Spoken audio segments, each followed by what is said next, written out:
Hazbin Hotel Season 2 just wrapped up with its final episode. And as a surprise to literally nobody, a lot of people hated it.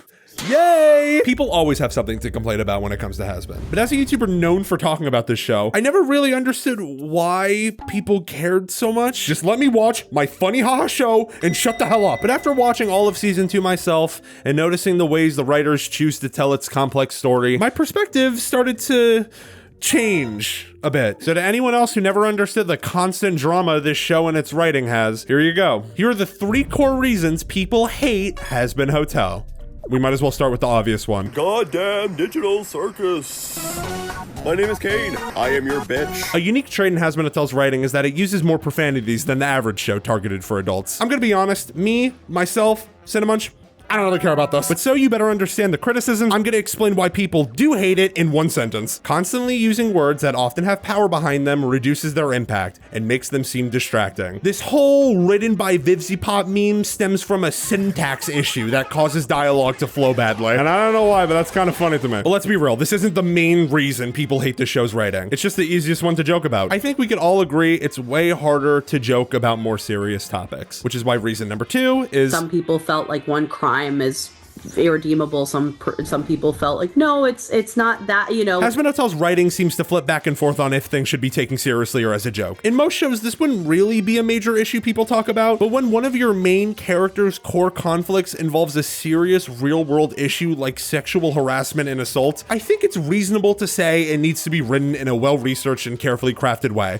especially when it's shown on screen. So when Hazbin Hotel writes depictions of these events for the audience to take it seriously, just to go over and use it as the punchline to a dark humor joke like it's fucking Family Guy, to not understand why people would get upset at that to the point they actively voice their opinion about it is pretty naive.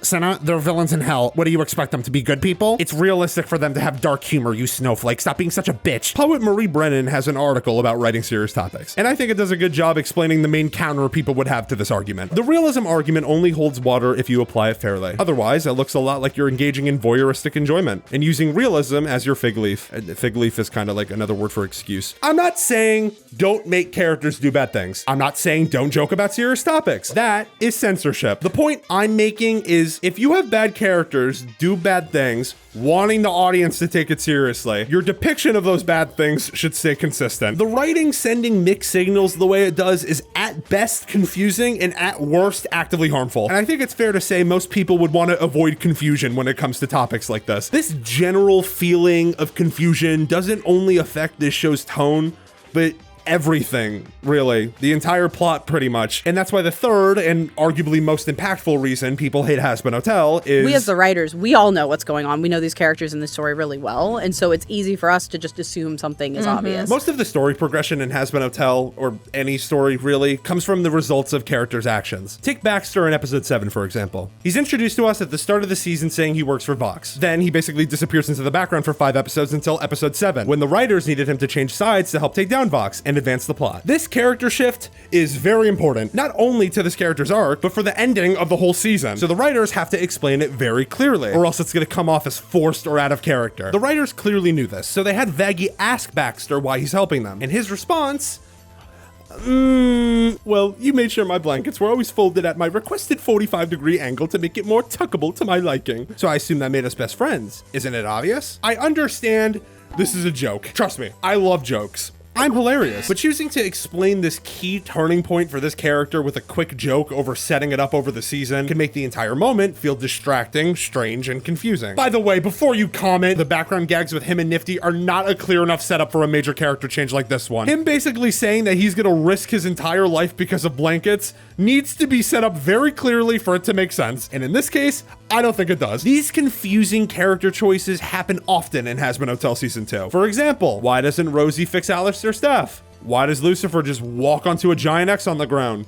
Why does Abel go from doing nothing to stopping loot in the span of 2 lines? Again, these actions are necessary. They're crucial to advancing the plot. If Rosie fixes Alistair's staff immediately, Alistair doesn't make the plan to trick Vox. The entire storyline would need to change. If Lucifer doesn't walk onto the X, he doesn't get trapped. The entire finale would need to change. If Abel doesn't stop loot during Hear My Hope, everyone explodes and dies. I understand story-wise why these things are happening. But if tiny actions like this are so important for the events in your story, if it doesn't make sense if the audience were in the character's shoes, there's a constant disconnect between the audience and what's happening on screen. I'm not saying every character's actions needs to be fully logical. That would be fucking boring. Characters making mistakes and choices they usually wouldn't is what makes stories interesting. My point is, if someone's watching a show for the first time and they need to sometimes stop and theorize why a character just did something that seems super important and then never get an answer for it because the show didn't find it necessary, it can cause people to be confused, frustrated, or argue about things that don't matter. You know, like everything I mentioned so far. These things may seem tiny, but when each episode's runtime is as short as they are, they could start to build up fast, especially when the rules of Hazbin Hotel's world itself gets confusing sometimes. Hazbin Hotel has magic in it.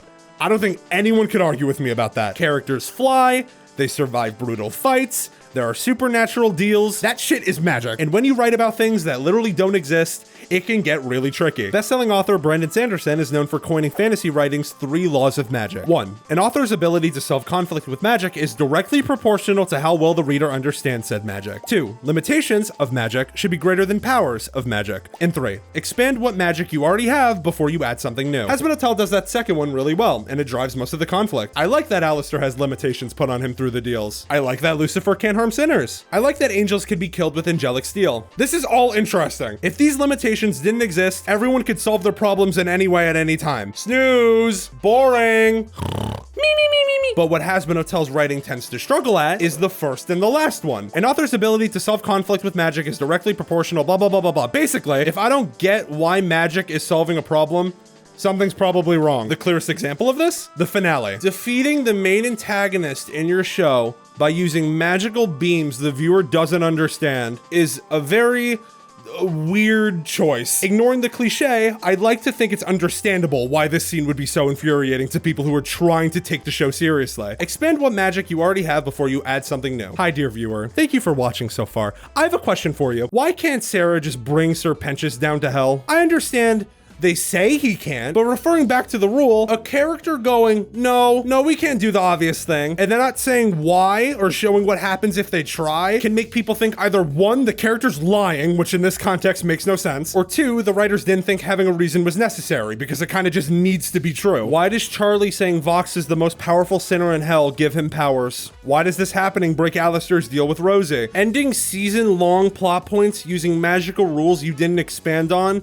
is just like, I'm confused. Why does Lucifer's body power up this giant beam? The show has a whole scene explaining how Lucifer doesn't have the power to hurt sinners. Then we see him not being able to hurt Vox. Clear setup expanding the world's magic, enjoyable payoff that progresses the story. Great, this is great. But then we're shown a machine using his power to hurt sinners. And now I'm confused again. Are there answers for any of these questions I asked? Maybe. I don't know. Ask Alamau. What I'm saying is if an average person on their first watch doesn't understand the main storyline of Hazbin Hotel Season 2, instead of watching the show again to better understand it, they're more likely to go, wow, that fucking sucked. Let me write on Twitter about it. And yes, a longer runtime would definitely help, but writing clearer exposition or maybe pulling back so you don't need to write as much would also help.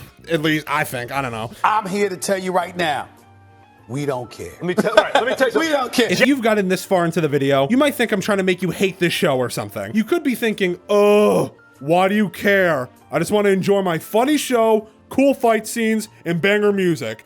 To which I understand. Losing streak's a banger. But the point of this video is to explain exactly that. Why do people care? You know, without just pinning it all onto VivziePop. Arguments about Hazbin Hotel and its writing kind of just all remind me of this one meme. On one hand, you could see these flaws and focus on them, or on the other hand, you could just look at them and go, okay, I don't care, I still like it. Me, I think both of those are completely understandable. But if Hazbin Hotel fixes these flaws, like the 3 I mentioned in this video, I think everyone would agree it would be a better show. And many people who hate it may give it another shot. Nothing is ever going to be perfect, but if you act like it is, it's never going to get better.